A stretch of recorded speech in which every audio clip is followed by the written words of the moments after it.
So I just got back from the bins and I got like 10 freaking things. I got a freaking $6 discount off of my credit card failing. So, well, my debit card failed, my credit card worked. So I was checking out. I was like, okay, you know, what is it? 15 bucks. Great. Swipe it. Card declined. I look like a buffoon at the checkout line with like 10 people behind me.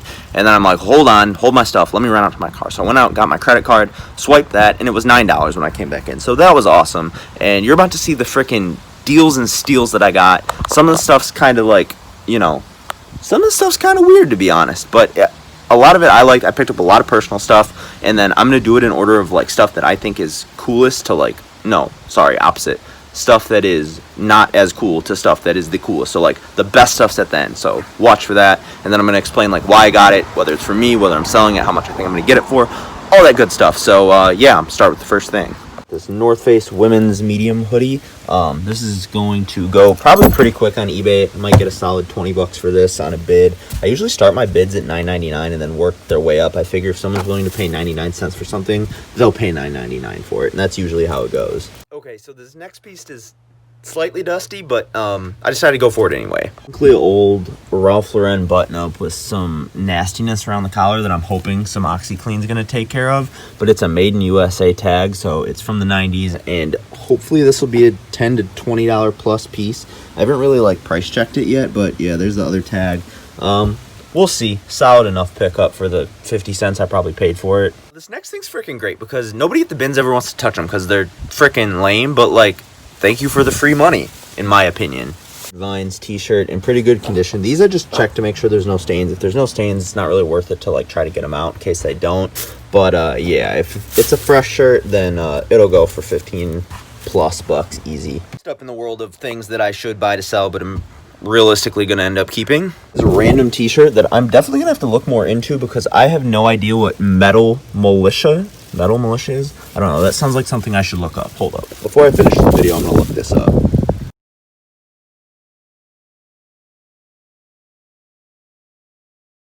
It has no clue what it is either, but I mean, here's what came up, so maybe I'll get 10 bucks. Probably just gonna keep it, honestly. Maybe cut the sleeves off, just make it into one of these situations. Sometimes hesitate to grab jeans because when you're selling them, you gotta do a bunch of measurements, and I don't like freaking taking measurements, but here's what we got. Some pretty solid Lee jeans. 34, I think they're like a 34-30 or something. Yeah, 34-30, made in USA. Solid stonewash, I think is how you would refer to this as, but these, I don't know, they might go for upwards of 40, but I usually just try and move them quick for 20-25. All right, and then next up in the t-shirt world, a nice made in USA print tag Diamond Supply. This is probably like a $10 shirt or something, but I always like grabbing Diamond Supply when it's made in USA, even if it's on a printed tag. I went over in my last video that that's like not something to look for, but for Diamond Supply I'll make an exception because sometimes they sell and I just like hanging on to them if they don't.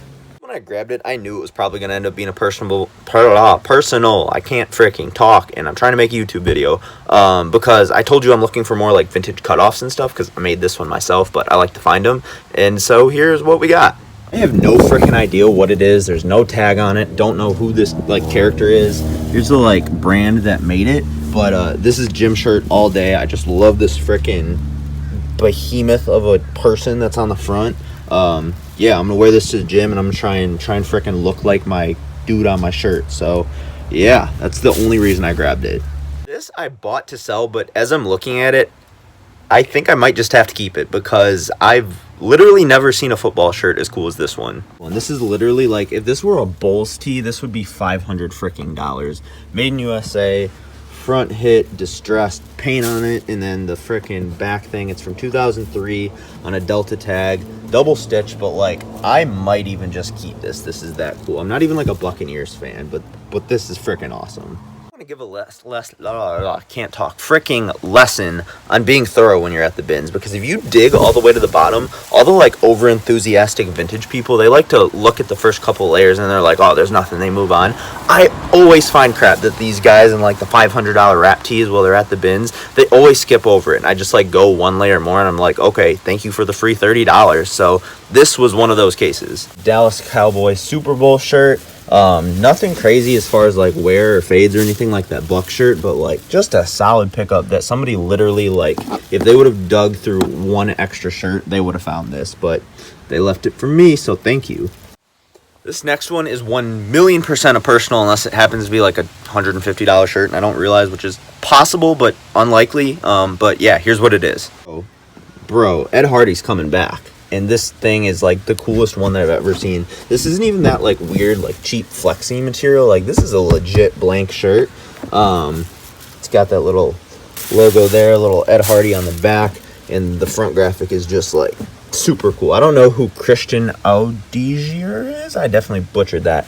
I don't know who that is, but I'm gonna look it up and I'll let you know what I find. Okay, so it's probably a $30 shirt, but like, it's freaking cool. I'm keeping this. Honestly, I probably could have reordered this as far as like the bottom 5 things as far as what's coolest goes, but this I think is going to get the most interest from people that aren't like vintage heavy. Like, anybody would have found this and been like, yeah, that's valuable. That's, oh, drop my phone, that's worth something. Kind of all over the place on eBay as to what like I'm gonna price this at. Like, if I got 50, that'd be hype. I'd be down to sell it for less though. I mean, maybe I'll start it at more and just like offer people. I don't know, we'll see. I'm gonna figure it out. But yeah, anybody that found some Burberry at the bins would be like, yeah, that's a solid pickup. So this one, like I said, it's probably the most, like, even if you're not into vintage, you'd probably tell that Burberry's a good find. I tried to show these on Snapchat, like with the tag and everything, but I couldn't get a hold of the tag, and I don't know if I'm gonna be able to get a hold of the tag now. There might be like a 45-second clip of me like digging around on these, but here's what we got. Are insane, and they're size large. I don't know if they're gonna fit me or not. If they fit me, I'm keeping them. If they don't fit me, I will sell them for no less than $1 million, because they're insane. Hold up, I told you there's gonna be a long clip of me just like digging, finding the tag. Hold up. This is probably like, you know what, never mind. I can't find the tag, but just trust me that they're size large and that they're made in America, and they're insane. Just got this random picture of someone that like fell out of a frame. I don't know if this is a famous person or a random person. I'm gonna try and figure it out, but I thought it was funny, so yeah, I got that. And then I got the Wonder Woman comic from 1982, I think. Somebody told me like I shouldn't have taken it out of the package. I didn't take it out of the package. It was already in like a modern packaging, but the book's old. Here, I'm gonna take it out of the packaging again, as a matter of fact. But it looks cool. Maybe this is also like a wall piece. I don't know. Maybe if someone offered me like 30 bucks for it on eBay, I'll sell it. I don't know if I can get that much, but yeah, I'd be content putting this on a wall somewhere. It looks really cool. So that was my $9 run to the bins. That should have probably been a $15 run to the bins, but I had the credit card mishap. I guess moral of the story is, I don't have a moral to the story. This is just the stuff I freaking found. Hopefully I make a couple bucks on it. Found a lot of personal stuff today. And then hopefully I get as much as possible as someone is willing to pay me for the stuff that I do decide to sell. So yeah, that's it. Thanks for watching. Like, subscribe to all the YouTube stuff, and then we'll see when I make another video. I might start doing these more if people like find them entertaining or like interesting, seeing what I pick up and why I picked it up and that kind of thing. There's also some stuff that I left behind. Maybe I'll start grabbing some stuff that like I would otherwise leave behind, and then tell you why I would have left it behind from like a maximizing profit standpoint, if that's what you're trying to get into it for. I'll keep that on the back burner, but yeah, leave a comment. I will answer every single comment, because I don't get that many on YouTube. And that's it. Thanks, guys.